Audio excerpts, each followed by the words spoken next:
Good morning. Good morning, Brother Haman. Good morning, brother. Good morning, Brother brother. Haman. Good morning, Father Haman. So good morning, everyone, brothers and sisters. Good morning. Morning. Welcome, welcome. Thank you. Thank you. Hey, even At this too. today's meeting, it is a great joy to meet you once again. And we are very happy to see you with a beautiful smile, a sign that we've been keeping safe and we are doing very well.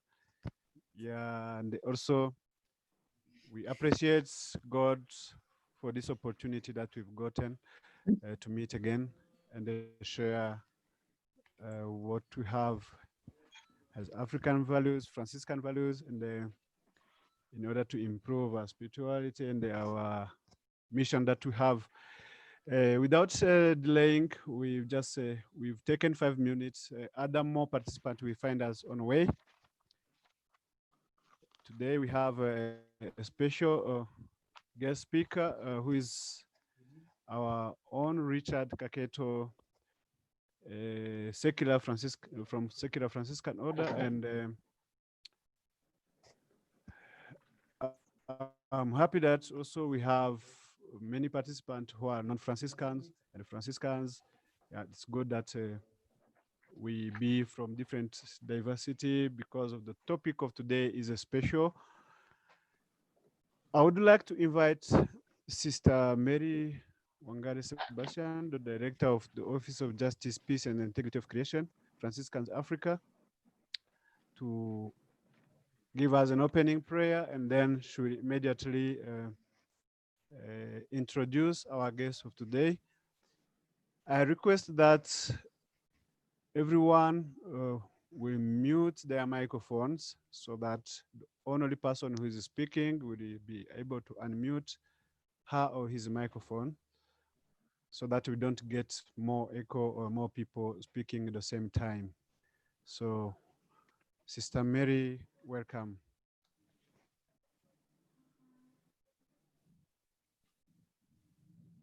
In the name of the Father, and of the Son, and of the Holy Spirit. Amen. God our Father, we thank you for the gift of this day. We call upon you, dear Lord, to be with us as we listen and share the experiences of protecting life and our responsibility as Franciscans and people of good faith, that we may arise and protect the vulnerable, protect the people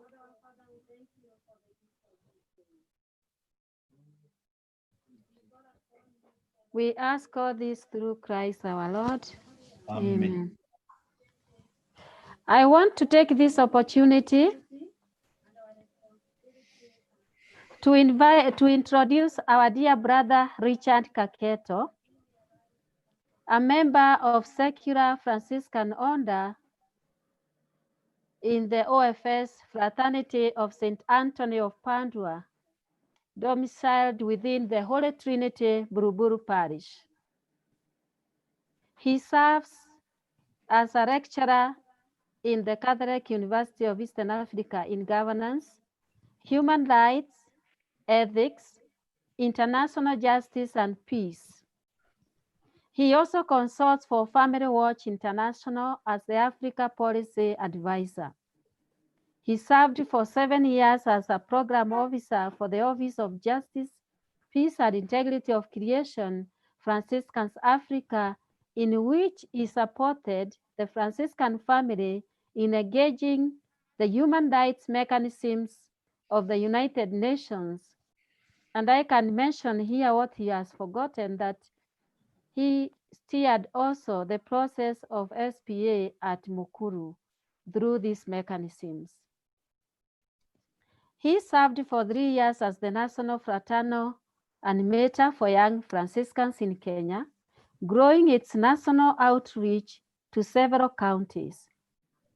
Our brother Richard Kakeeto holds a Bachelor of Laws from Makerere University in Uganda, Kampala, a postgraduate diploma in legal practice, a Bachelor of Philosophy and Religious Studies, and Masters of Arts in Peace Studies and International Relations from Jesuit Hekima Institute for Peace Studies and International Relations. He is currently pursuing a PhD in social transformation with a specialization in governance from the Institute of Social Transformation at Tangasa University College, Kwea. Richard, you are most welcome, and we are happy to have you. One thing that we are happy with is because I know you are very familiar with the topic that you are going to tackle. Not only familiar, but you love really to protect life and protect the family. You are most welcome. Thank you very much, sister. And thank you to my brothers and sisters, the Franciscans, and to the many other people who've joined us on this call. I'm delighted to be part of this. Actually, my service to the Franciscan family was at the invitation of Father Gianfrancesco Sisto in the year 2009. And at that time, he had recruited me out of some pro-life work that we had been doing. My presentation today is going to walk a sort of a historical journey, but also a legal journey. So I know it is a Franciscan reflection. I would pray that you abide with me as we talk some legal terms, but in simple ways. You see that on the screen introducing the topic, I acknowledge Kenya Christian Professionals Forum. I acknowledge Family Watch International. I acknowledge Human Life International Kenya and Dr. Wahome Ngare, as these are been the entities and individuals from whom I've drawn most of the material that I am going to be sharing with you, apart from my own input. Okay.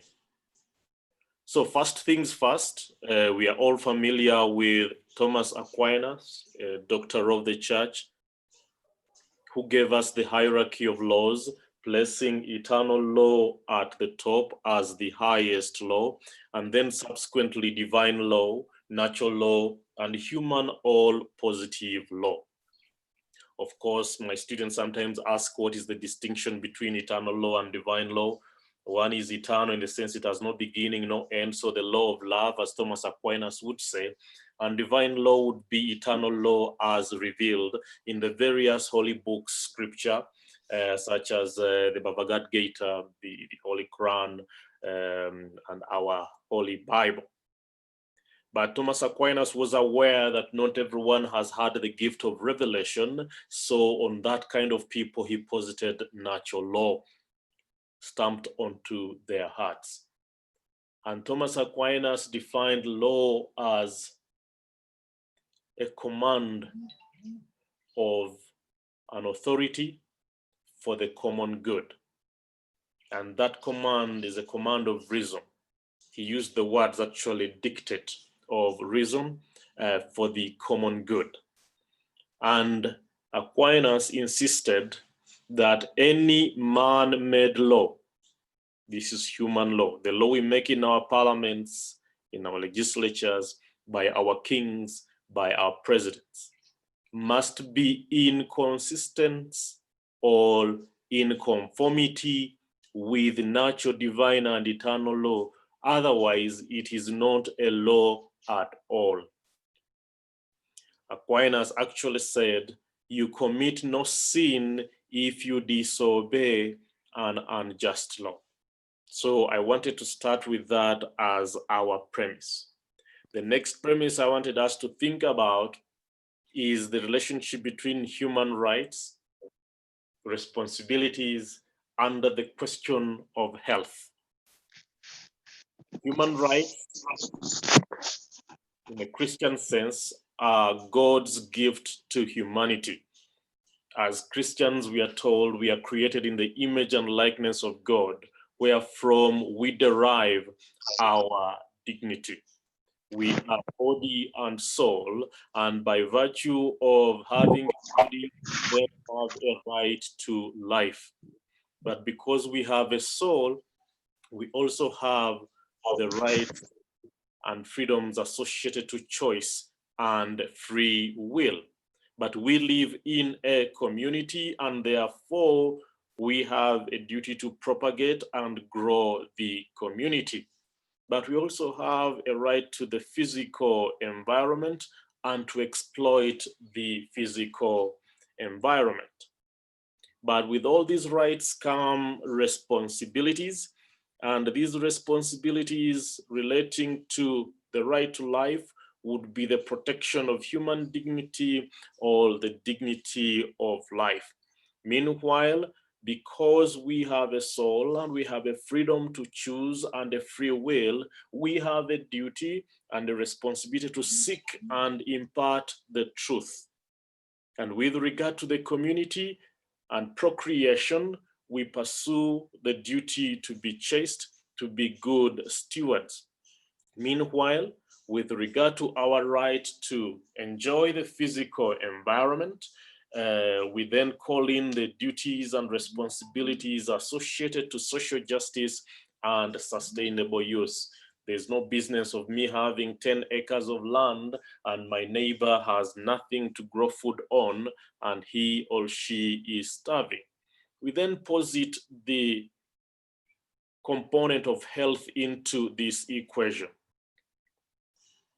World Health Organization defines health as a complete state of physical, mental, and social well-being, and not merely the absence of disease or infirmity. Our sisters who are nurses here are familiar with that definition. But we have over the times found a deficiency in that definition. But for sure, physical wellness, including mental health and mental wellness, would ride along with the question of the right to life and within the protection of the body. Spiritual wellness would be consistent with our component of the soul, while family wellness would be consistent with the protection of the community. And then environmental wellness consistent with the principles laid out in our Laudato Si. Now, you already realize that the World Health definition has certain deficiencies. It has physical wellness and mental wellness, but is deficient of family wellness, deficient of environmental wellness, and deficient of spiritual wellness. When we talk of spiritual wellness, the psychologists would enjoy themselves in that area, while the sociologists would help us with the ordering and understanding of society. Now, those of you who are in this country, Kenya, in November 2019, we had a situation where the International Conference on Population and Development was celebrating its 25th anniversary. And they locked out faith-based people from that conference. So we organized a parallel conference in the premises of Cardinal Tunga Plaza and Holy Family Basilica, whereat the Christians from all over the world that had convened, people of faith, came up with this definition of health to be a state of physical, spiritual, family, and environmental well-being, and not the mere absence of disease and infirmity. This is a holistic understanding of the concept of health, even though it is the case that increasingly global organizations are reducing the matter of health to a narrow area of sexual health, as we will be discovering. So all the human rights we have can be reduced in these four: the right to life, the right to choice and free will, the right to procreate, and the right to exploit the environment. And each of these rights comes along with individual responsibility. Life corresponds with your dignity, and therefore the society has a responsibility to protect you and to protect that of others.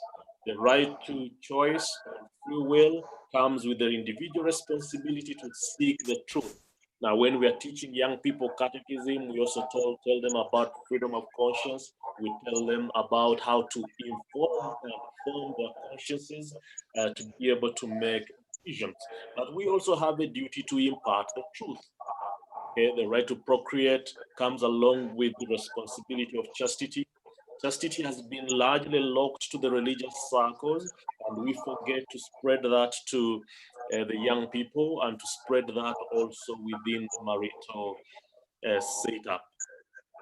Then that comes along with the stewardship of children or parenting for those of us who have to raise children, and those of us who have to pastor the hearts of others. You are stewards. And then the right to exploit the environment comes along with the responsibility for the sustainable use of what God has given us, emphasizing the societal responsibility of social justice, sharing and distributing the benefits and the burdens associated to society.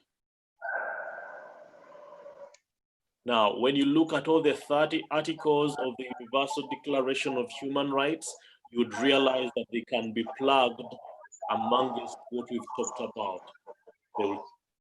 Someone is hacking into the presentation. Could we please check out who it is? Yeah, so I was saying that the Universal Declaration of Human Rights has 30 different articles on human rights, and they can all be plugged into any of the 4 that we have named. Many of them will allude to human dignity. Others will allude to free will, while yet others will relate to human reproduction and the exploitation of the environment. First things first again, when we are in school, we are told that the life cycle of a chicken will give you the chicken and the adult and the chick. But usually there is always something missing. Okay? There's always something missing. So you have the egg, you have the embryo, you have the chick, and an adult. And then they will give you what? Another egg again. When you look at that, you realize something is missing in what we have been taught about the life cycle of a chicken. Let us reflect a little bit on the life cycle, on the human life cycle. In the beginning, we had God, who created the universe in that order, then man, then created woman. But then for us who are Christians, we believe that this union is holy, so we start off with the union of 2 adults in holy matrimony. God blesses us with a child. The child grows into that baby. Then the family gets a few more children. We get grandchildren. Then the cycle continues like that. You realize that actions that we do are either consistent with or taking away from that union. And this life cycle presents our Christian understanding of the human cycle and the basis of our origin. The life cycle below, So we then need to talk about the conflict of rights in this whole context. I've just been laying the philosophy and Christian basis for what we believe about matters of protecting children, protecting life, and protecting family. Many of us with our backgrounds have familiar or have basic descriptions of what lies behind these explanations. The central argument in the conflict of rights is that because human rights are interdependent and immutable, meaning they self-enhance and cannot be split or treated separate from each other, when you radically pursue one specific right or class of rights, the necessary result is to infringe on another right or class of rights. That's the central argument that I'm going to demonstrate as we go along. And the first right we're going to talk about is the right to life in the Kenyan Constitution.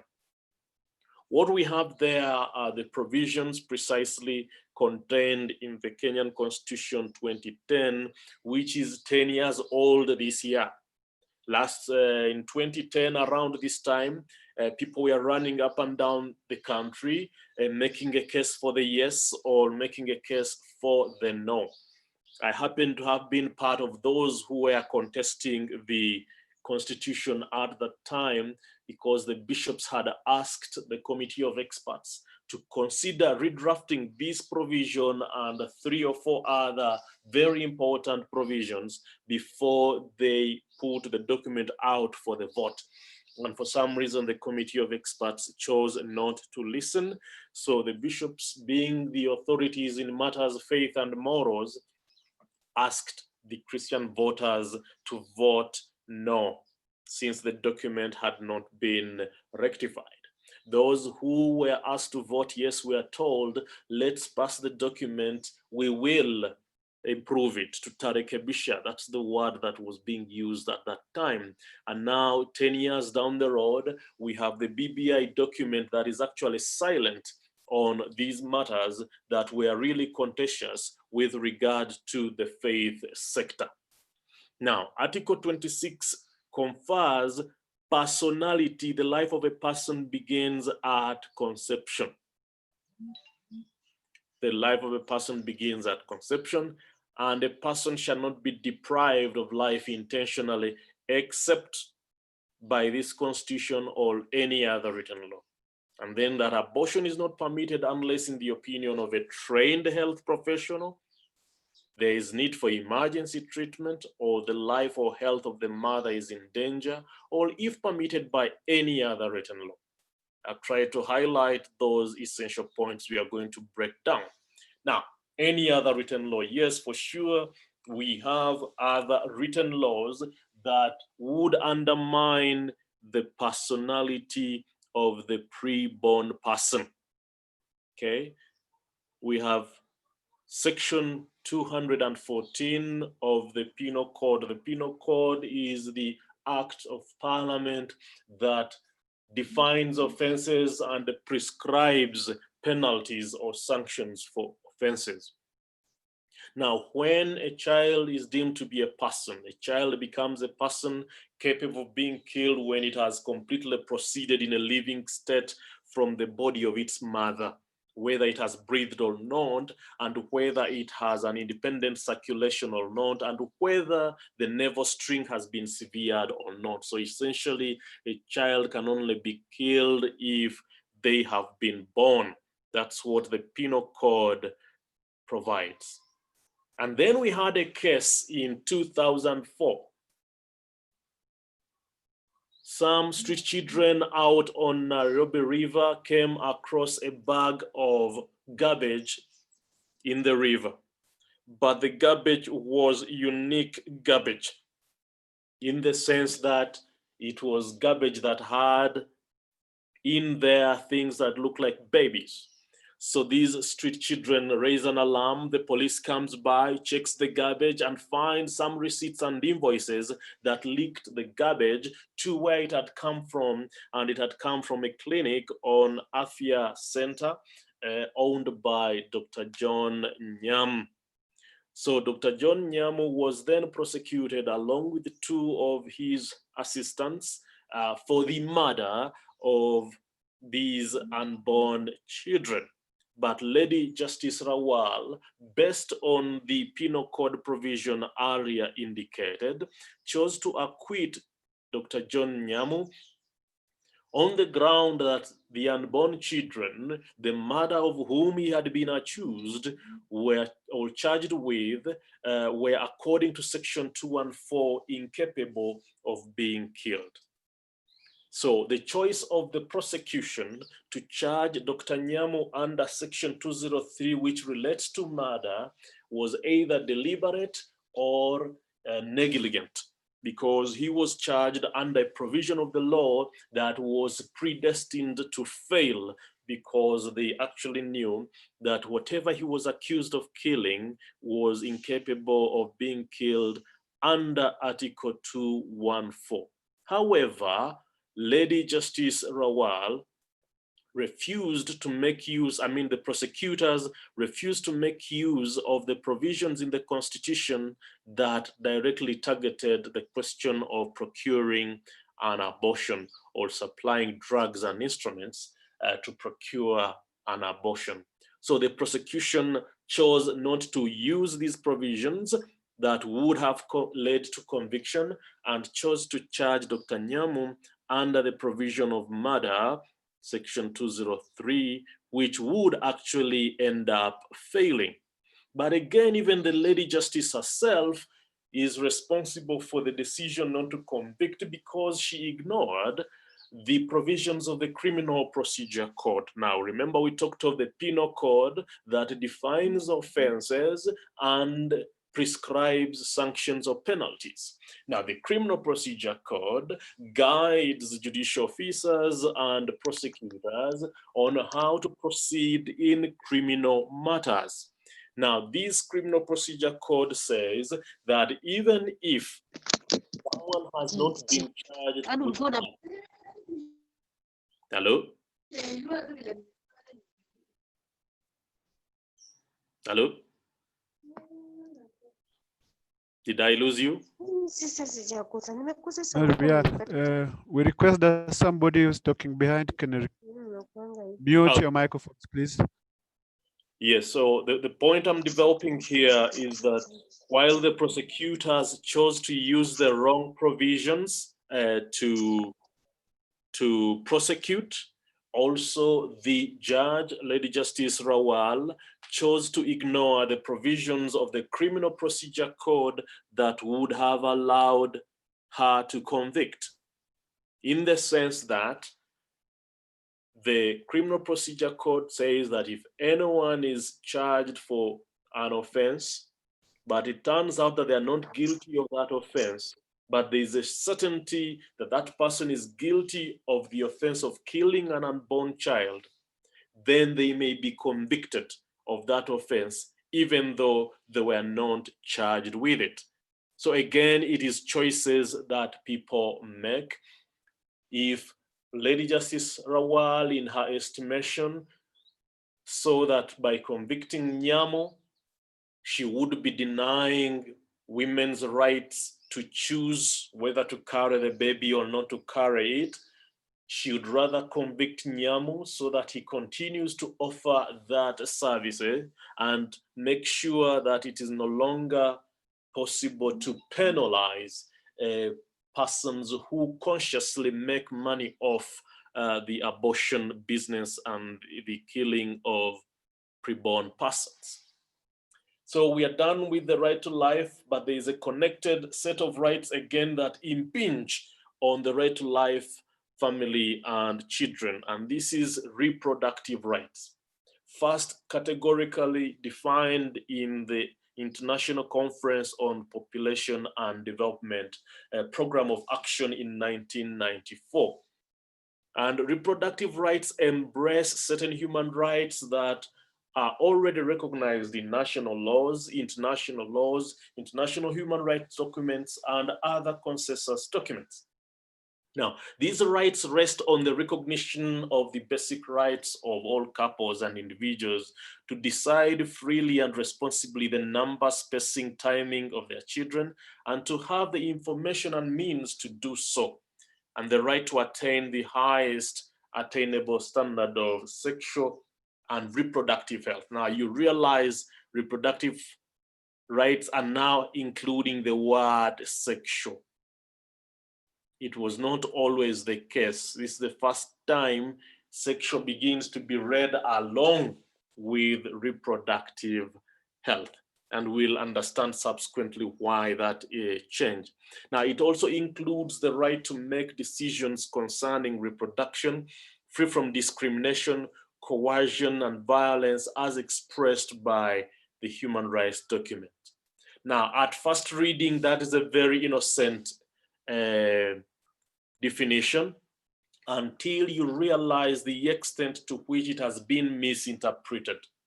For the record, in 1994, when this definition was being crafted, the Holy See mobilized a number of states to make sure that this definition of reproductive rights does not include abortion as a right, because it was the first attempt to define abortion as an international, as a human right, okay?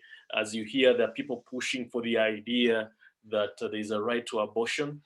Recently on Twitter and various other social media platforms, there are people who've been pushing abortion as health care.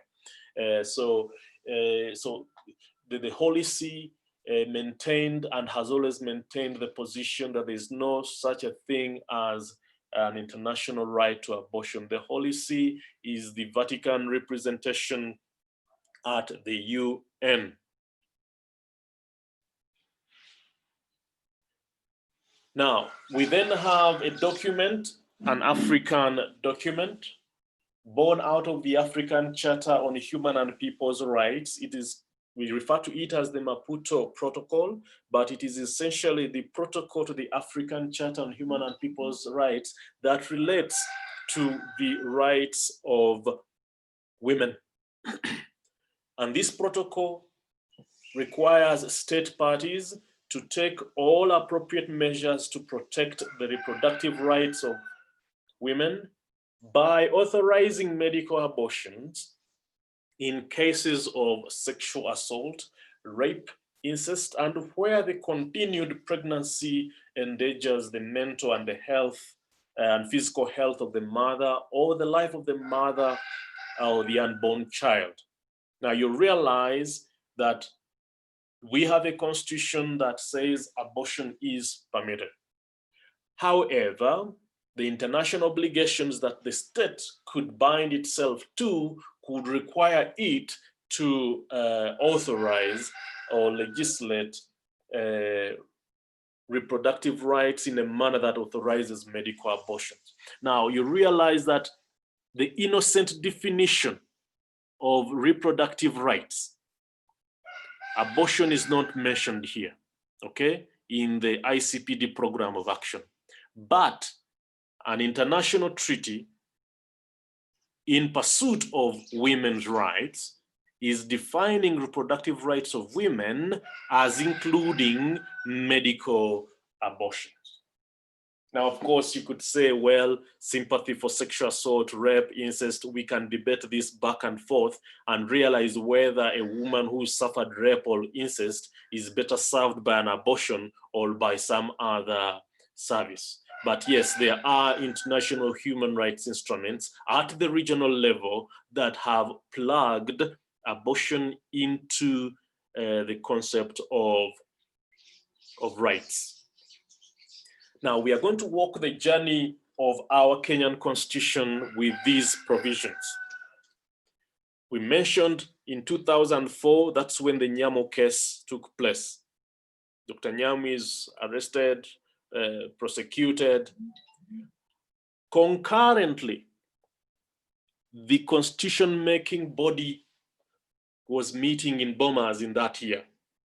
And with regard to matters of human life, they said every person has a right to life, and the life of a person begins at conception. Why? Because we already had the provisions that had said we can only kill what is born.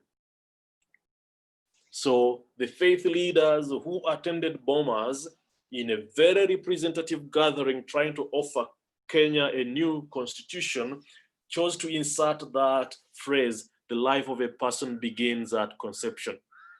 And they said abortion shall not be permitted unless in the opinion of a registered medical practitioner, the life of the mother is in danger. Very important. They insisted that the opinion can only be formed by a registered medical practitioner. And they insisted that it can only be an opinion based on the basis of the life of the mother. In 2005, we get what we have as Wako draft or the Kilifi draft. And section 35 says that every person has a right to life except as may be prescribed by an act of parliament. So it is no, the exception is another law can remove the right to life. Then the life of a person begins at conception, that was retained, and say that abortion is not permitted except as may be provided for by an act of parliament. So you realize that the Wako Kilifi draft, as long as the team becomes smaller, Bomas was a huge gathering, representative of the people. When it narrows to fewer people and experts, then exceptions are created. And for sure, that other written law had already been contemplated. The Reproductive Health and Rights Bill of 2008. That bill, I think even the Franciscan Office for Justice and Peace held a conference on it after the Cardinal had released a pastoral letter saying a categorical no to abortion.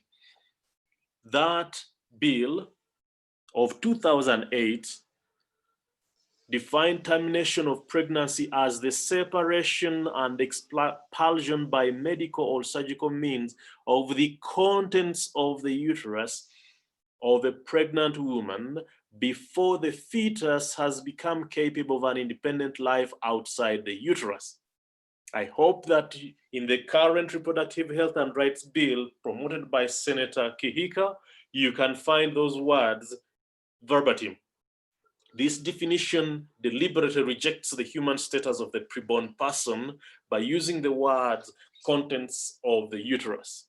Senator Kakeeto's bill of now 2019, Senate Bill number 23, defines pregnancy as the presence of a fetus in the womb.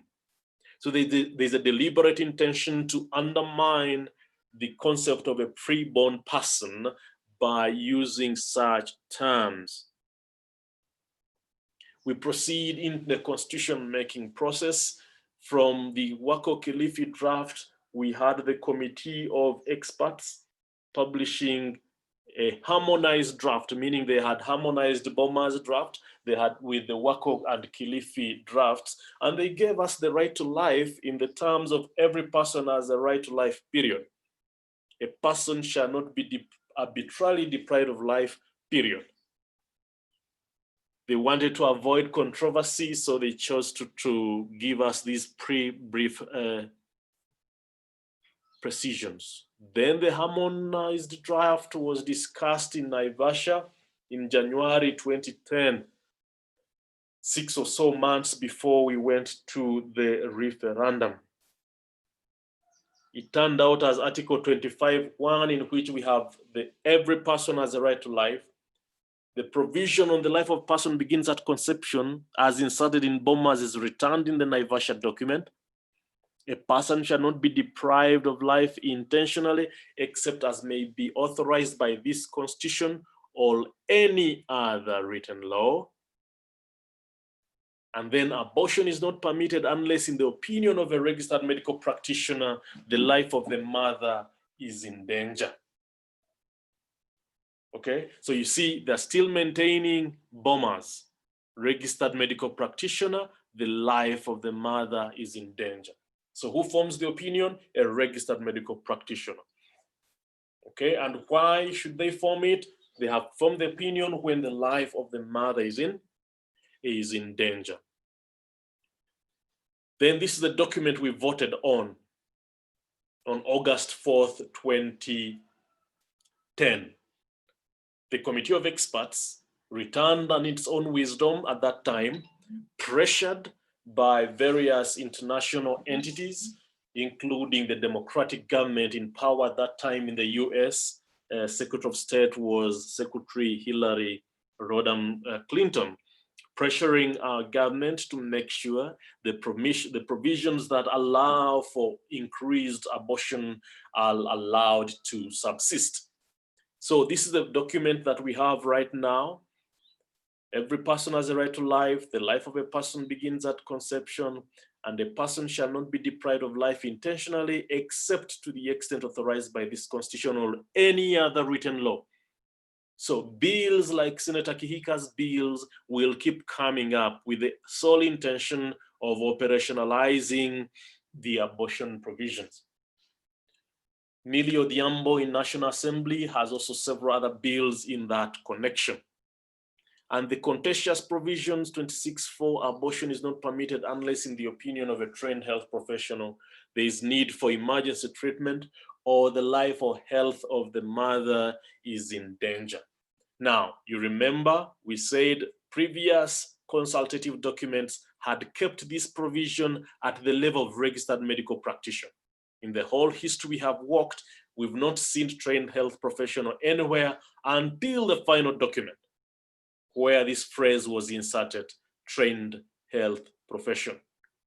And then you realize that all the previous provisions we are saying the only acceptable ground upon which an opinion could be formed for an abortion would be the life of the mother being in danger. Okay, now the final document by the committee of experts inserted health of the mother. Now, you know the World Health definition of health, as we earlier indicated. It is so broad in the sense that anything can be a ground for the formation of the opinion. So essentially what this provision did was, in the unfortunate pursuit of women's rights, our committee of experts lowered the caliber of the person who forms the opinion for an abortion and increased the grounds upon which the said opinion could be made. And then we have the provisions relating to any other written law that are being used at this point in time to push legislation that would amplify this ambiguity that was created by that article of the Constitution. We then move to the right to the family. Article 45, 1 and 2, we say that the family is the natural and fundamental unit of society and the necessary basis of the social order. The Catholic Catechism uses those words also, so it would seem that legislators are also picking on the church's teaching on the family. Then we say that every adult has the right to marry a person of the opposite sex based on free consent. Now, the Bomar's draft, the Wako draft, had a line in there that provided a person shall not marry another person of the same sex. But in our final document, it was removed deliberately. And you're aware that since we had the new constitution, a number of attempts have been made to front the rights of same-sex persons and affirm them at the same level with other types of relationships. Then there is a clash that is being engineered between parental rights and children's rights as contained in Article 53 of the Constitution. For sure, Article 53(1), every child has a right to so many good things, parental protection and all that stuff. A child has best interests. The child's best interests are to be of paramount importance when any decision concerning a child is to be made. This is typical practice and conventional practice. The only challenge is that the children have so many rights but have not been given any duties, even though the international instruments confer duties on children. And then you see that parents have been given so many duties and no rights at all, even though the international instruments confer a number of rights on the parents themselves. For example, the Children's Act gives parents various rights, including the right to give parental guidance in religious, moral, social, cultural, and other values. It was omitted in the Constitution. Section 21 of the Children's Act gives children the duty to work for the cohesion of the family and to respect their parents at all times and to assist them in case of need. These dispositions were deliberately missing in the Constitution for whichever reason. And yet the African Charter on the Rights and Welfare of the Child in Article 31 actually restates some duties placed on children. Okay, responsibilities towards the family, responsibility to work for the cohesion of the family, responsibility to serve the nation, the national community.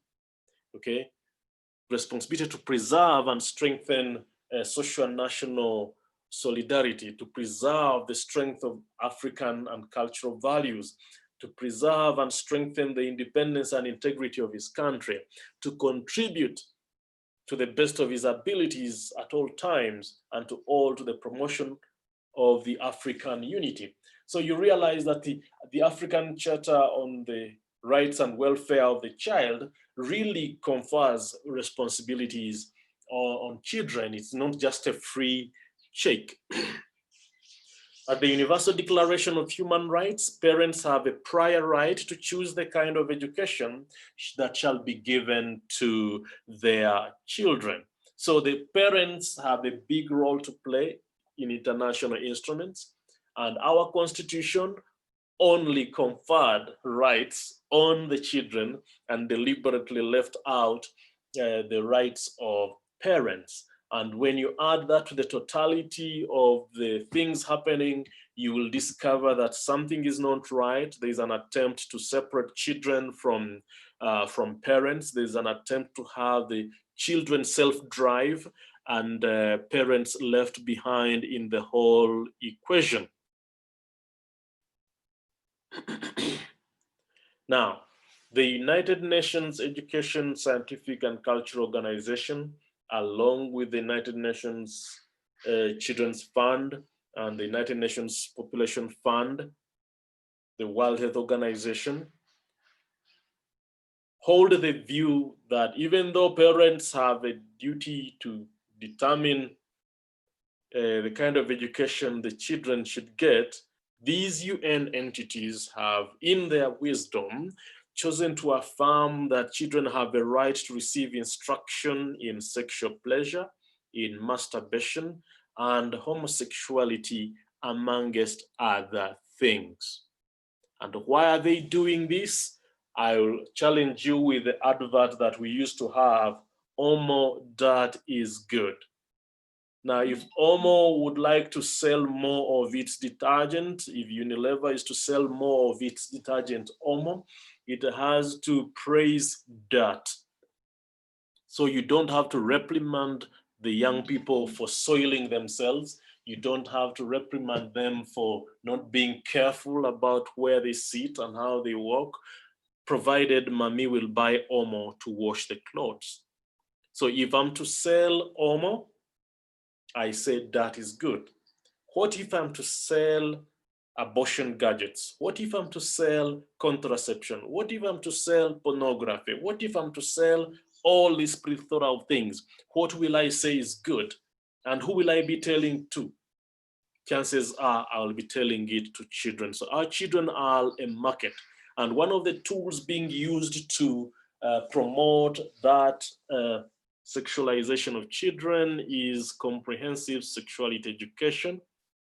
And there are publications that have been made. Sometimes you find it in a standalone book.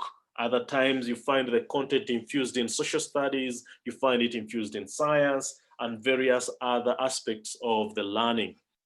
So the publication is promoted under the guise of the prevention of unwanted pregnancy, coercive or abusive sexual activity, and sexually transmitted infections, including HIV and AIDS. The international guidelines of UNESCO are intended to drive sex education programs taught to children in schools worldwide. And they have succeeded in getting 20 African states in 2013. They pulled together health ministers, education ministers, and ministers of gender of 20 African states. 8 of those states are in the Messiah region, And these ministers said they would go home and commit to implementing comprehensive sexuality education in their schools. Depending on which government and how alert the faithful were in those countries, some governments implemented rapidly, like Zambia and I think Malawi. Other governments were a little bit slower. Uganda, they faced a hitch. Kenya resisted. Tanzania resisted quite a bit. But the pressure is on to unleash this kind of education. I extract a few contents in the guidelines that were set, and we start with what are the learning objectives or the purpose of this curriculum, wherever it has gone. And these are extracted from the UNFPA, the United Nations Fund for Population Activities. The intention of this stuff is to remove barriers to sexuality education, such as parental consent. So the drafters of the comprehensive sexuality curriculum deem parental consent as a barrier to sexuality education.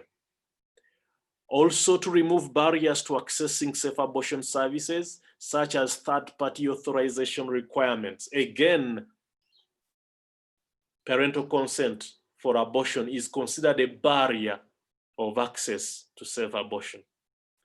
Okay, meaning if the children are taught or led through the comprehensive sexuality education, we will be able to protect them from the barriers of their parents. Their parents are barriers to access to accessing abortion. Their parents are barriers to access contraception, and their parents are barriers to accessing sexuality education. And that it would remove barriers for adolescents in accessing comprehensive sexual and reproductive health services. That is, laws denying adolescents decision-making capacity or requiring that they obtain parental consent. So in the mindset of UNFPA, in the mindset of UNESCO, the involvement of parents in the lives of their children is considered a barrier to access of some of these services that are actually controversial. Now, the learning objectives for some of these guidelines, I would extract a few slides there from. For children who are aged between 5 and 8, okay, the objective is to have them understand that girls and boys have private body parts that can feel pleasurable when they are touched by oneself. And you see, bodies can feel good when they're touched. Masturbation is harmful. You just have to make sure you do it in private.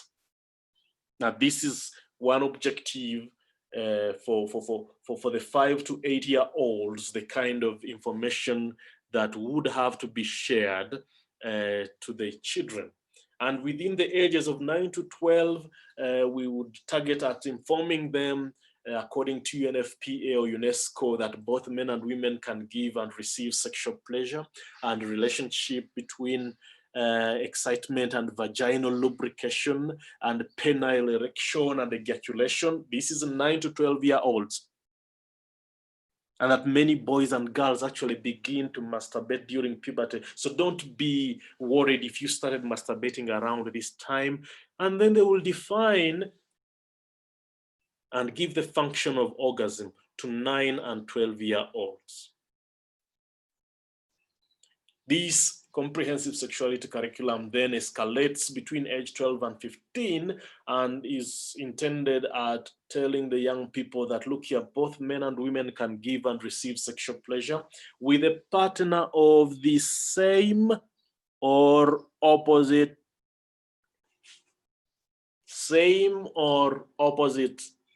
sex.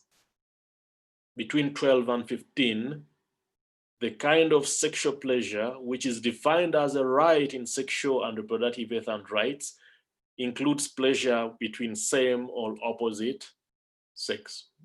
And everyone is actually responsible for their own or their partner's sexual pleasure and can learn to communicate their likes and dislikes. Now look here, this is stuff of kind of information we share when we are preparing marriage couples. We are trying to prepare them to walk that journey, and it would seem that it's the kind of information that UNFPA, UNESCO, and UNICEF would rather be given to 12 and 15-year-olds in that blunted way in which it is.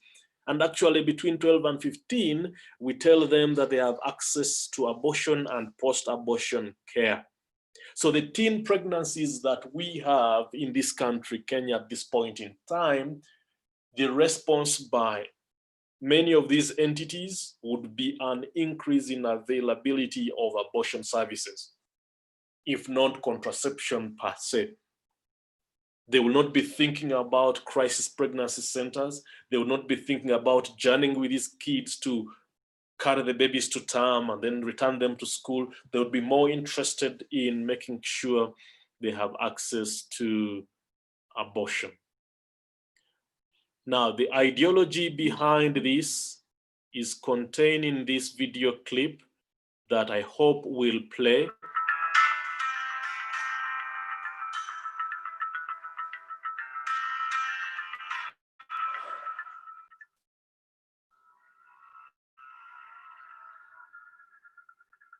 What are sexual and reproductive health rights, also known as SRHR? To answer this question, and to understand the highly controversial agendas behind the SRHR movement, we will use as a case study Rutgers. Are we hearing? Anyone there? Yes, yes, yes. Yes. You're hearing?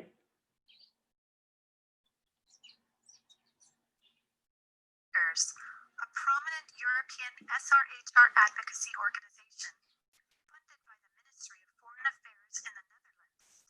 Rutgers aggressively promotes SRHR in many developing countries in the same manner as other similar organizations funded, for example, by governments like Sweden, Denmark, France, Germany, Canada, the United Kingdom, and others. Rutgers' goal, like most SRHR advocacy organizations, is to promote abortion, to limit populations through contraception, and to change societal, sexual, and gender norms in developing countries in radical ways. In a nutshell, this is the SRHR agenda.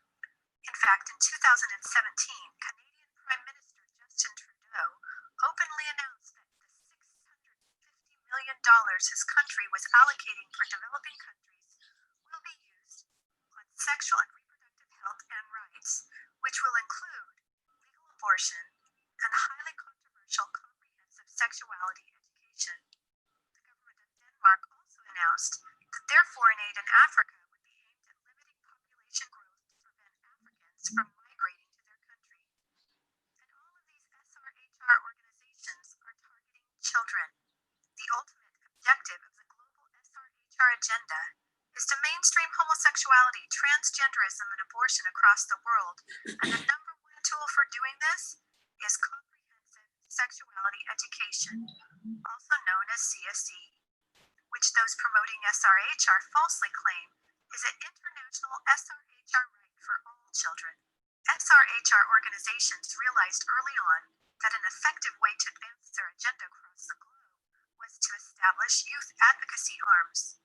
A youth arm that partners with Rutgers is Choice for Youth and Sexuality, an ambitious and bold youth-led organization that advocates for the sexual and reproductive health and rights of young people worldwide. The main focus of Rutgers' partner is, quote, on the United Nations, including the Commission on the Status of Women, Commission on Population and Development, the Sustainable Development Goals, the Human Rights Council, and the Universal Periodic Review.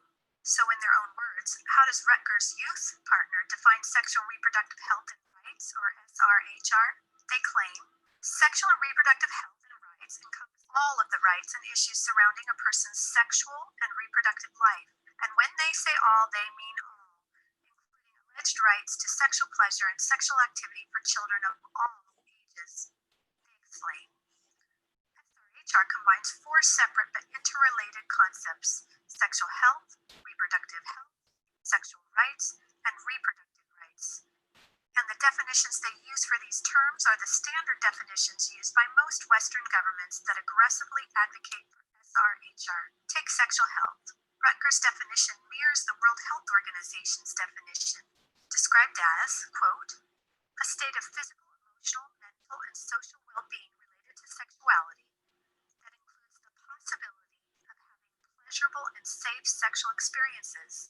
It then claims that for sexual health to be attained and maintained, the sexual rights of all persons must be respected, protected, and fulfilled.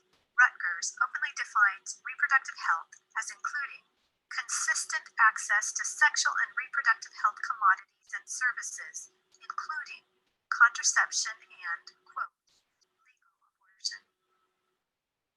Organizations like Rutgers and other foreign aid organizations sponsored by Western governments are less about promoting sexual health as they are about promoting abortion and sexual rights.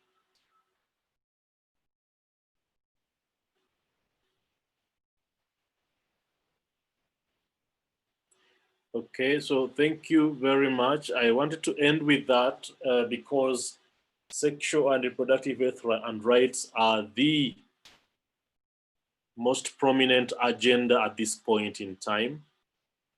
They will be pressuring many of us in our hospitals, in our schools, to try and walk that path of the sexual rights agenda. Those of us in formation houses, you are increasingly going to get young people coming to religious life that are highly sexualized. So the technique of formation has to change. It is no longer going to be enough to dismiss the postulant or the novice. People really need healing because of what they've been exposed to before they join religious life. I'd be glad to take any questions or comments for now.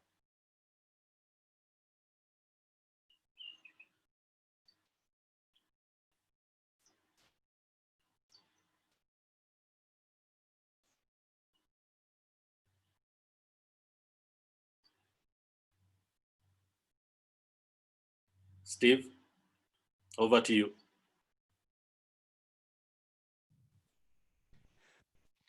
Thank you, dear Richard, for this great presentation.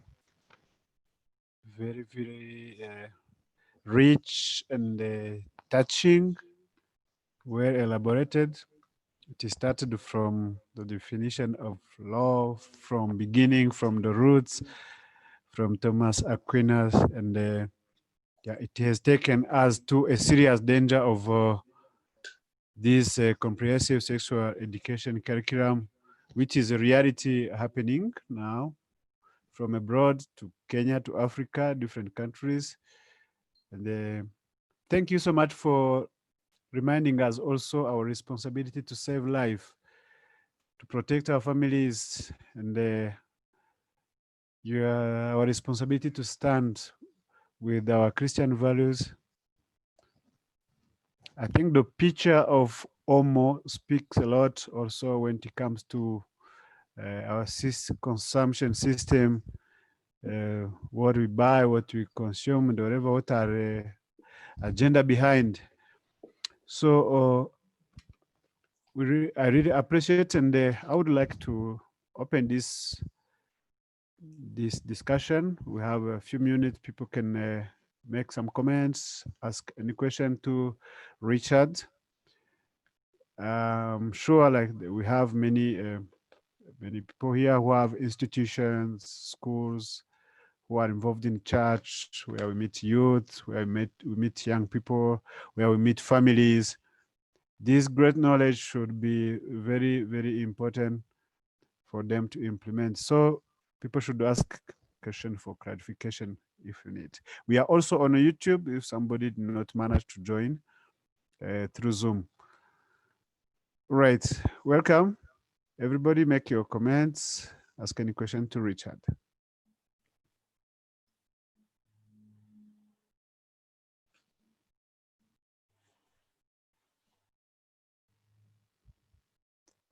At the same time, you can also put your comments in the chat box if some don't like to talk, but I know some also will give us some input.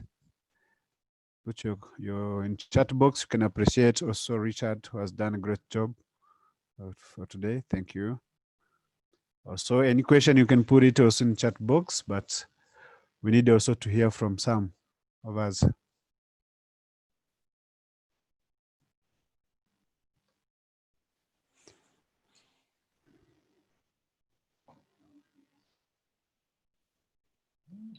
Mhm.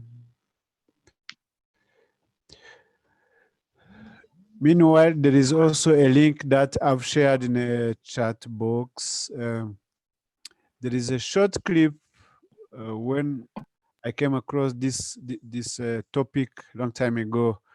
There's a short clip which is on YouTube that's called Silent Scream, where they show really how this small person that people undermine personality during abortion, how he or she struggles, fights till the last breath when people are doing abortion. A cry that people ignore. That is why they call it a silent cry. But people, it's a touching clip. It goes to 28 minutes. You will take time. We've just shared the link in the chat box. Copy it, put it somewhere so that you can watch it later. It will also, it helps because many people are ignorant, like during abortion, like these young people, they are just taken there, but they don't know really how this is a murder being committed. Karibu, if you have it. We also have a number of stories coming out of post-abortive women. The women are also really hurt by this process. We don't blame them. The reasons that lead them to that decision are usually very difficult decisions.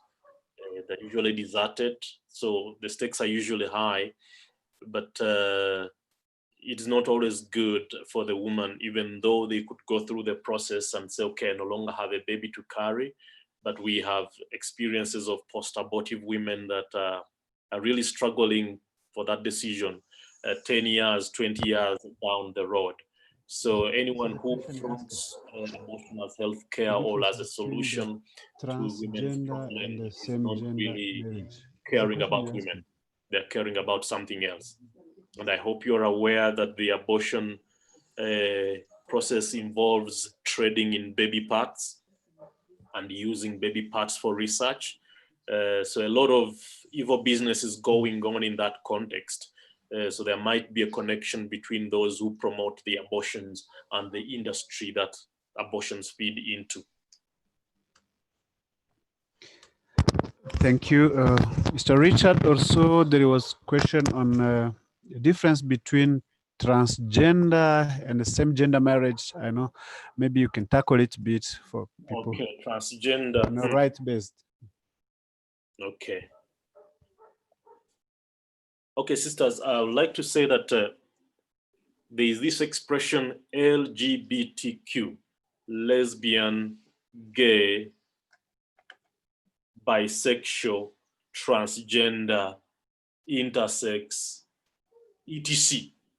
Actually, we are told there are close to 180 different orientations. But specifically, same-sex unions, it is that simple. A man would like to live with another man as a wife or as a husband, or a woman would like to live with another woman as a wife or as a husband. That's it, okay? But the transgender is a different condition. I am a man, bearded, and for all purposes, I'm physically a man, but I could be feeling like a woman locked in a man's body. Okay, so I would then proceed to seek for the hormonal treatment necessary to make me move closer to being a woman. So I'll be given hormonal depressants, I'll be given hormones to deal with my voice, hormones to make the beards disappear, hormones to grow the hair, and things like that, okay? So I would be transgender in that sense. And if I pursue that desire to its logical end, probably I may have to also go through surgery so that my male physical parts are removed so that I may become a woman physically, or, you know, Dr. Home calls it the mutilation of the man. So the male genital mutilation in the process of fulfilling the transgender desires. One thing I need to point out that with regard to the right to health, the universal health care coverage that has been supported largely by World Health Organization and the United Nations Fund for Population Activities is likely to include coverage for lifestyle choices such as this. If I'm a man and want to be a woman, I would have to depend on hormones for the rest of my life. I'll have to be on a kind of hormones that keep me in a feminine state. Okay, so universal health coverage is being pushed in part to be able to cover some of these lifestyle choices. So the taxes you and I pay would be used to sustain the health coverage of the hormonal requirements for transgender persons if it ever comes to pass. I hope I've distinguished. Yes, thank you so much. Thank you. Maybe I have also a concern for currently during the situation of this global pandemic with issues of lockdown. We've had recently bigger numbers of children who are being sexually harassed with a lot of early pregnancies, whatever. How is it related to the topic that we are having today? What do you have to say, or what is the danger or risk? Yeah, I would like to say the challenge of teen pregnancy is twofold. One, it is a moral problem. Okay, there's something we've not done right. Either we've crippled the families and they can no longer journey with the children. We've crippled the communities. There's a lot of stuff we are feeding children, pornography, all that stuff. Now, when you add that to a teaching that tells young people that sex is a right, sexual pleasure is a right, it aggravates the situation. CSE, comprehensive sexuality education, has a tendency of overly encouraging young people to explore themselves, and the stigma we used to have associated to sex outside marriage, the stigma we used to have associated to fornication is gone. Okay, of course, some people will say we have incest in these situations. Some people will also say we have older men having relations with these teens.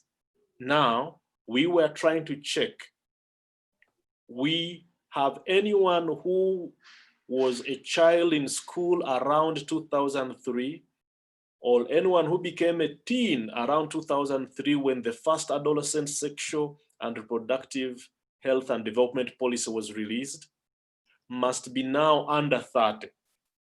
So I would hope that whoever is publishing the figures for teen pregnancies is able to tell us who the fathers are and what the age range of the fathers is. You wouldn't be surprised to find that the male culprits are either under 30 largely or within the same teen group. It will not be surprising to find that that is the situation. And the result is we can connect that to the extent and the period within which we've been implementing this CSE mindset, this sexual and reproductive health and rights mindset. What would be the solution? I stop mourning. In my estimation, if we have these numbers of teen pregnancies, our counties have to be moving very fast to establish crisis pregnancy centers.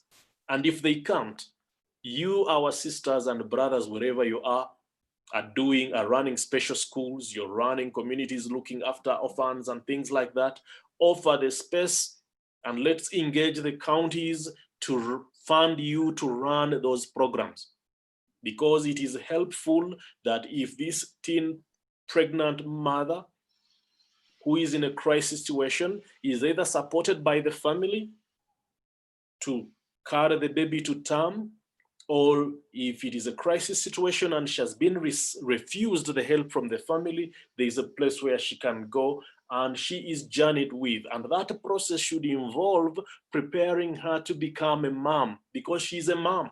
She's 12, she's 13, but she is a mom. Because if we don't do that, she will be a grandmom at 30. Because by the time she will be 30, her own child will be 15. And because she will not have raised her own child well, her own child is likely to get a child at 15. So once we get a teen mom, it is time for society to intervene and make sure the teen mom is helped to be a good mom. And then these philandering men, wherever we are, the society should hunt us down and make sure we are looking after our children. That's how to look at it.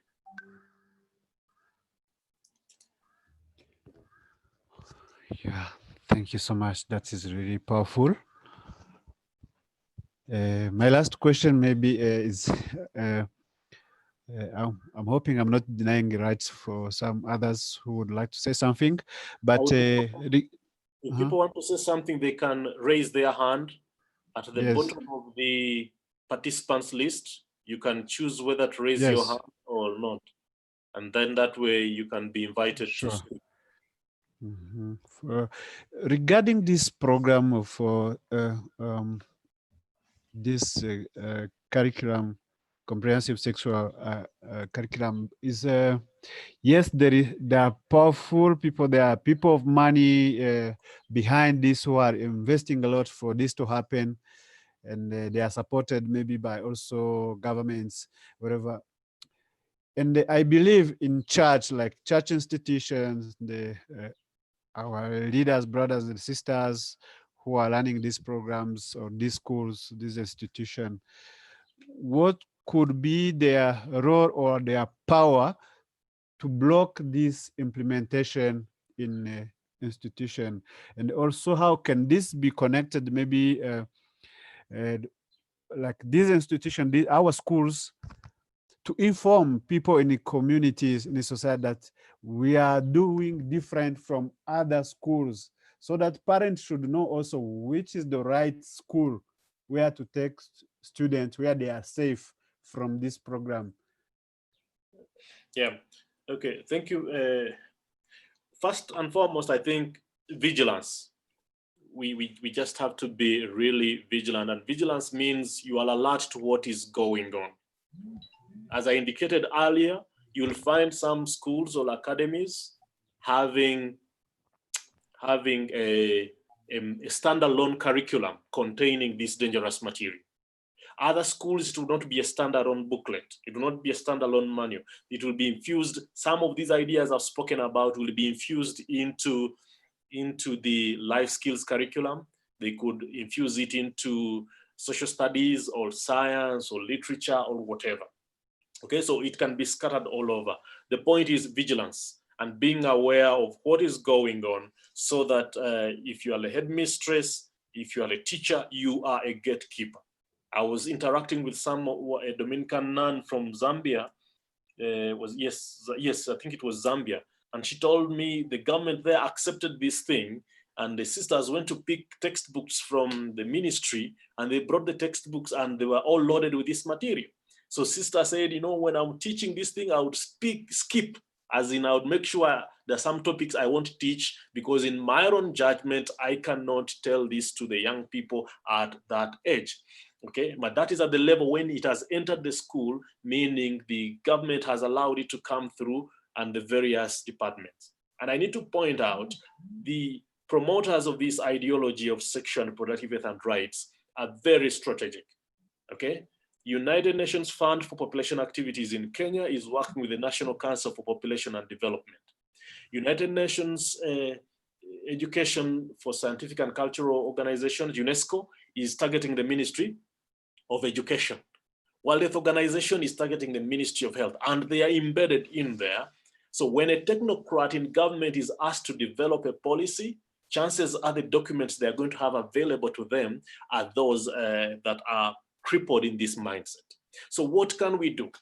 You've seen what has been going on with the churches when they are challenging both in public, but also in behind the scenes. We know very well that our church leaders have a way of getting to those in power and telling them this is not good, this is right. Sometimes they end up coming out public and making statements and releasing communications. Now, when you check very closely, the politicians that have been enlisted into this agenda have the courage of saying that our church leaders are ignorant. They've not read the law. They've not done this. They have a habit of dismissing them, and they forget that the church leaders have professionals too.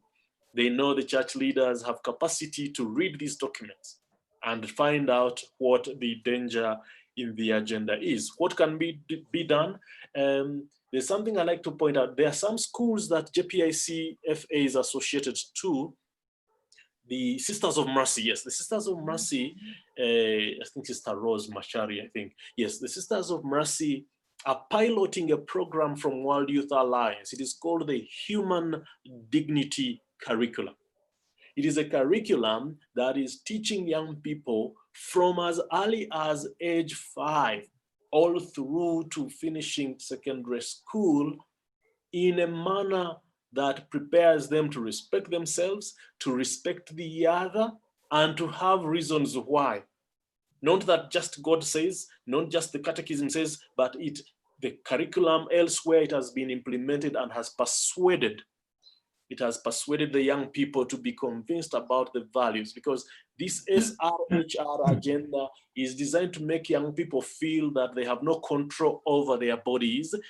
They are just driven by their instincts. So there are alternative curricula, okay? And this curricula just has to be adopted and used in our system. The catechism that we learned added to this technique of persuading young people and winning them over, because our adversaries are designed to win them away from us. So we need to win back the children. So these curricula exist. There's another one from the United States called the sexual risk avoidance. We are trying to see how we can bring it down so that teachers in teacher training colleges are taught how to deal with the children in this matter.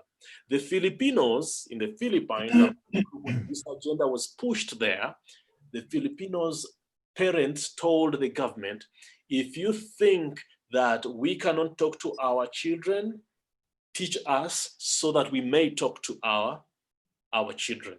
So we need to keep the parent in the equation.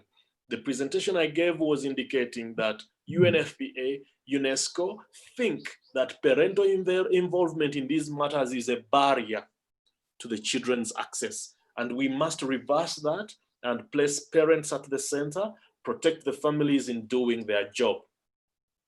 Thank you. Thank you so much, Sister Cecilia. Wanted to say something? Then Herman after. Oh, thank you. In this context, I would like to continue a bit, let's say, to stress a talker, one on the rights of parents, what is based on the Bible. So in what should be our answer, and Sister Rosa know very well, she was a student in Naivasha when I was their YCS facilitator 30 years ago. So we need now really the right educated, trained people to give the biblical, Christian, maybe even Franciscan message to all of us. Thank you so much for that. Sister Cecilia, welcome. Yeah, thank you very much. I take this opportunity to thank Richard. How are you, Richard? Good, how are you, sister? Glad to see you. Glad to see you too. And everyone. Thank you very much, Richard, for this wonderful input on respecting life and protecting children and our youth and fulfilling the family. It's a very good topic. And thank you for preparing it and sharing it with us. Personally, I feel we have a challenge as religious, as a church, because with this CSE program that is being advocated, it is a danger to our society. And for us as a church, I see vocations are in danger.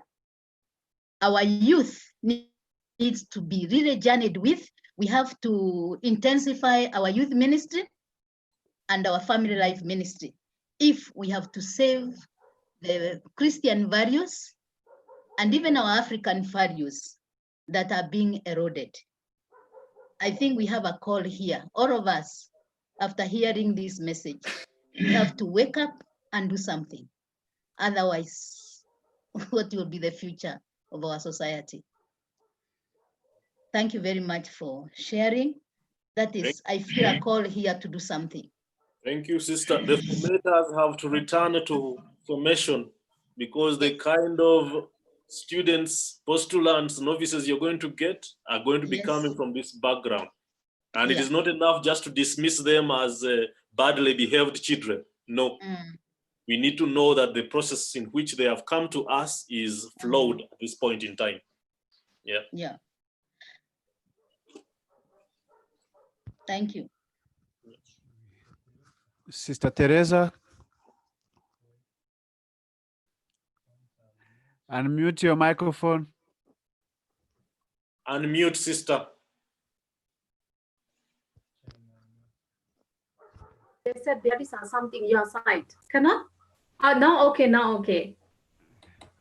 Okay, so they said we have to teach our children about how to protect their body, how to respect their body, and then how to respect the others like that.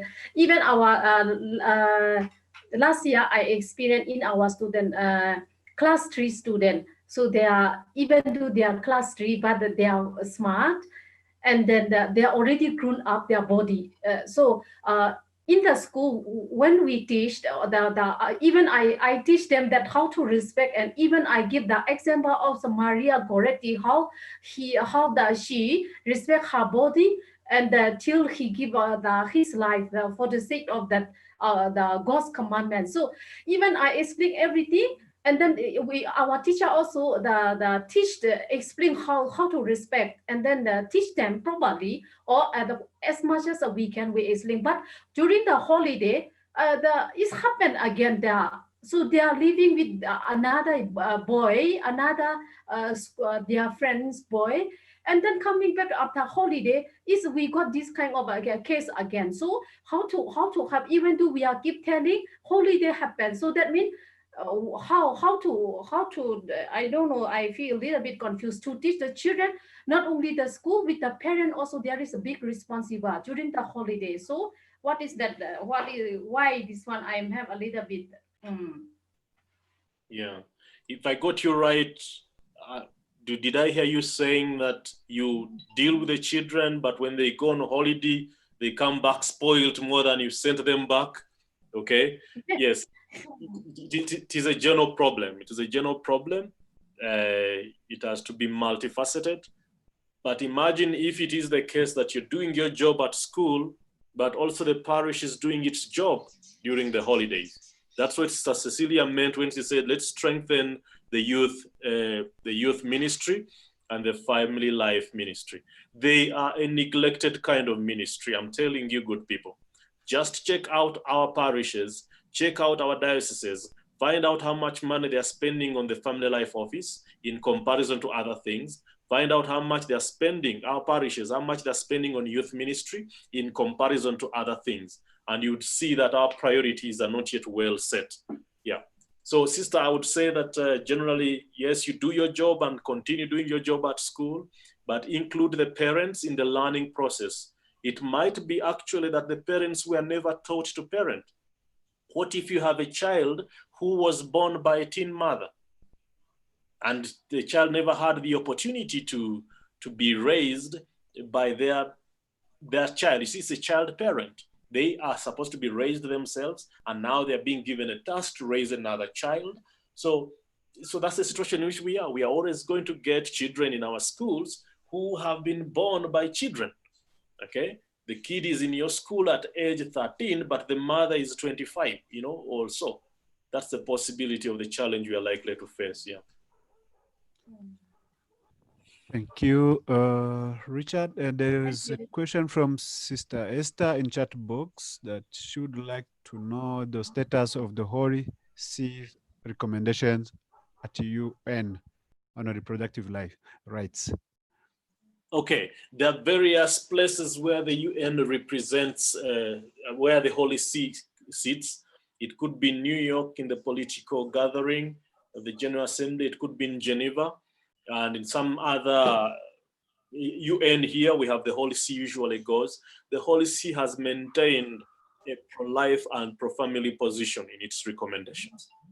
However, the Holy See did not join us during the review for Kenya in January. You know, Kenya was reviewed under the Universal Periodic Review. When I checked the recommendations, the Holy See did not attend that session. There must have been a reason for it, but it has always maintained a pro-life and pro-family position. But I need to point out something, that the forces of sexual and reproductive health and rights are really strong. They even stifle the voices of the faith-based human rights organizations. I'll give you an example. We wrote a stakeholder report to the UPR, and we were hoping that it will be taken on by Edmund Rice Advocacy Network, Franciscans International in Geneva, and Dominicans for Justice and Peace. They sit together in the same office in Geneva. And when we sent our report, it had right to housing, it had water, it had food, it had health. What else did we have there? And then we also had family and life. Now, the recommendations we had made on life and family were affirming the pro-life provisions of the Constitution and the pro-family provisions of the Constitutions.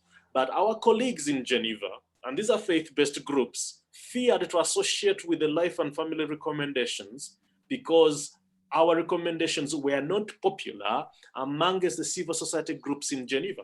So we ended up splitting the report actually. So FI, Dominicans for Justice and Peace, and Edmund Rice presented food, health, water, and sanitation and housing. And then we had to submit the life and family recommendations locally from KCPF, it's Kenya Christian Professionals Forum, that filed directly to Geneva. Why? Because these forces have everywhere. So these days when you talk about human rights, you must be talking about sexual and reproductive health and rights. You can never be thought of saying anything that is based on the church's teaching, that is based on. So the church with all its forces and the power to teach the social teachings and influence people to have a thought about the social order that is consistent with human dignity has been dismissed. Now, what is human right is something completely questionable, if I would say. So that's the situation in which we are. So the Holy See has maintained its position. When you check most of its documents, it is pro-life, it is pro-family. But the pattern I'm realizing now is that when it senses something is going to be controversial, the Holy See chooses to just back off. And it is understood. In case of doubt, you don't act. Yeah.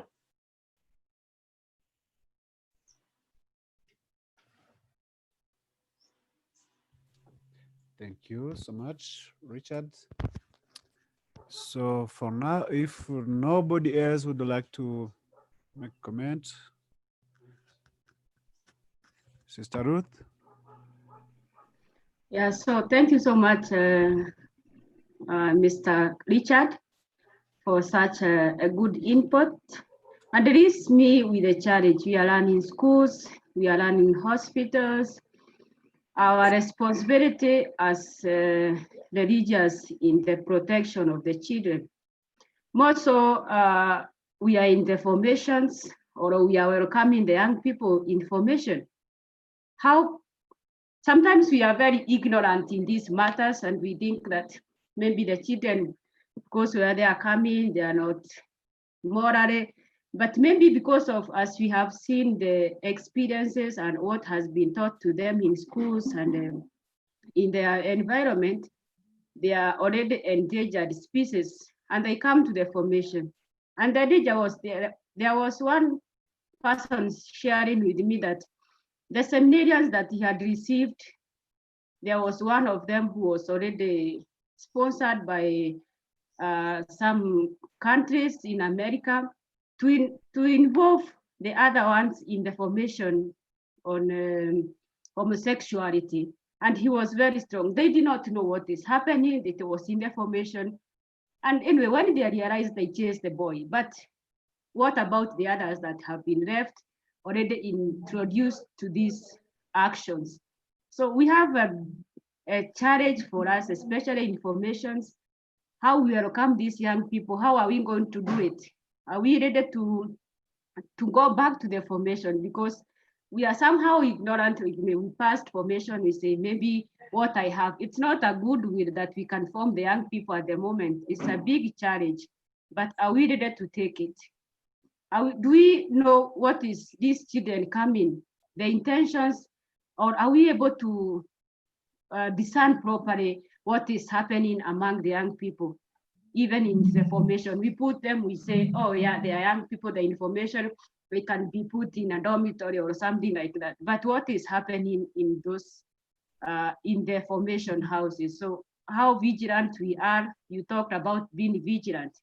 It leaves me with a lot of questions of how vigilant we are, especially those who are in charge of the formation. Or we are just ignorant, things can happen without us being aware of what is happening. Or if somebody says, I hear, or somebody is trying to abuse me, but we take it just like that. So it is a big challenge for us. And also, like, we are going to, the schools are opening. These numbers of teen pregnancy, I was another day questioning myself. Is it true that there are so many teen pregnancy? Maybe, but is it because of this bill that is going to be passed that is promoting abortion, that they are trying to put the numbers that we can see, okay, there are teen pregnancies there, so we need to pass this bill of Kakeeto. I don't know, but this is for me a big question of, is it true that in one county they can have 4,000 or more than 4,000 teen pregnancy? I don't know, and I don't want to judge, but I'm just left with the question. Is it because the bill has to be passed to protect these young ones that we are to multiply the numbers of teen pregnancy? So thank you so much, Mr. Richard, for your good presentation. Thank you, Sister Ruth. I'll start with the last one, teen pregnancies. We cannot dismiss the fact that there are teen pregnancies. Whether the numbers as big as they are, well, we can debate the numbers. We have situation in Machakos where in the same county, one department released a certain set of figures and another department released another set of figures. So, well, true, it is possible. And it is true that young people are involving in sexual relations, okay? We cannot dismiss that. Teen pregnancy, yes, they must be happening. Whether they're as big as they are, I don't know. But for sure, there is a connection between the timing of the release of the statistics and the push for the Senate Bill number 23, Reproductive Health and Rights Bill of Senator Kakeeto. Okay, so there is a connection between the timing of the publication of those statistics and then the bill. But with regard to whether we are ready to discern, I'm telling you, sister, we are not ready. The kind of energy that has been put in child protection, you know, the programs that have been going around training people on child safeguarding, that's the kind of energy that has to be put in preparing formators to discern what is going on, okay? I take the position is that the approach should not be because we would discern and think that this person could be homosexual, therefore we dismiss them. No, I think the church should prepare itself to help people recover. One thing you need to know that the SRHR agenda is also pushing the medical field to suspend conversion therapy. I don't know if you understand the concept of conversion therapy. There are known processes in which formerly homosexual people can return to the heterosexual situation. And there are psychological therapies that can be used to return people. But those therapies are being stigmatized and dismissed. And they're not being affirmed as viable therapies. We also have had psychologists in the United Kingdom who have resigned because they cannot tolerate the pressure from their psychological association to allow children of 5 and 6 to be put onto hormonal depressants just because the young girl feels they are a boy or the young boy feels they are a girl. If you are a counselor and psychological counselor and you try to journey with this kid, helping them rediscover themselves, other than sending them for hormonal treatments, you would be penalized. So a number of psychologists have chosen to resign and say, no, not on my watch, okay? So that's a situation in which I think the church can take its position and claim its space and say, we know it is possible that someone can fall into this orientation. They can be socialized into it. Do we have a framework of winning them back? Or do we just dismiss them and then they go and join the bigger club, you know? Those are very hard decisions we have to take, yeah.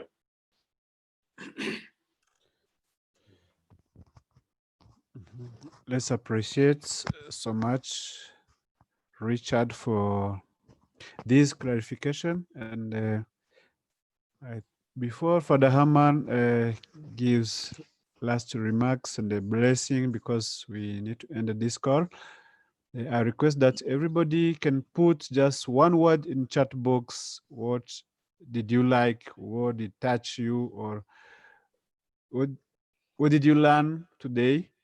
And also appreciation to Richard. Then Father Herman, 1 minute, then you give us final blessing for today. Thank you. Welcome, Father. Unmute your microphone. You did not raise? I thought you raised your hand. So now, there's indicated we had about more than 40 participants in this talk. I may, because I have access to the statistics, and I have checked some days ago how many listeners to our talks do we have in the world. And you may be surprised, from our Franciscan family worldwide in all continents, we have up to 150 more listeners than indicated here. So please be aware of our message from Nairobi, from our talks, from our places where we are, goes through the whole world. And the whole world is happy about our achievements, what we Franciscans do here. We have just to motivate one another. Please let us call for more participants, more listeners, and our topics will be more accurate according to the needs we discover. Which topics should be performed here, which problems, issues should be elaborated here. We are open for anything. We appeal especially for our highest learned people. We have so many with doctorates and masters. Please prepare a talk, prepare a topic, and you are very highly welcome to perform yourself, to present yourself to ourselves, to Africa, and to the whole world. Thank you so much, Father. A lot, we put all our ideas, the achievements, the topics, the issues, the problems, the disorientation. We just hear the policy making, wrong law making, we put into your hands. Guide us, inspire us, guide all our authorities, church leaders, secular leaders into the right way, manner, the educators, that our present society, the present generation, the next generation to come is properly performed, formed, educated, and inspired in the right manner. The Lord be with you. And with your spirit. Si ndio hiyo keki mpaka tufanye saa wewe Mama Samia. kaa kesho ni kwenda Carrefour ama wapi kwingine. Clean shop anaweza kuwa nayo,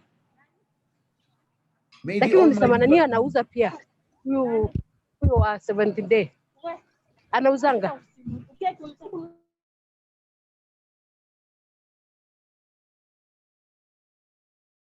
may the Almighty God bless us, the Father and the Son and the Holy Spirit. Amen. Let us depart, go in the peace of our Lord, waiting for the next talk next Saturday. Thank you. Thank you. Thank you, Father. You can raise your hands, the wave to each other. Thank you. Have a blessed weekend. You Thank too. you. Thank you. Thank you. Bye bye. Bye bye. Bye. Thank you. Bye. Thank you, Richard. Much appreciation. Thank you, Richard. Thank I you, close. Richard, thank you so much. Thank It you so much. was wonderful. It was Thank wonderful. Thank you, It was everyone. wonderful. It was wonderful. God bless you. I keep out. Thank Nice you. to Good day. all your Thank you. communities. Nice to see all. Thank you. My age is, I cannot change anything. And I'm happy to see younger people there with young faces, young ideas, and young performance. Thank you so Okay. much. Thank you, Father Haman. Thank you. Bye bye. Bye bye. Bye. Bye Bye. bye. Nice weekend.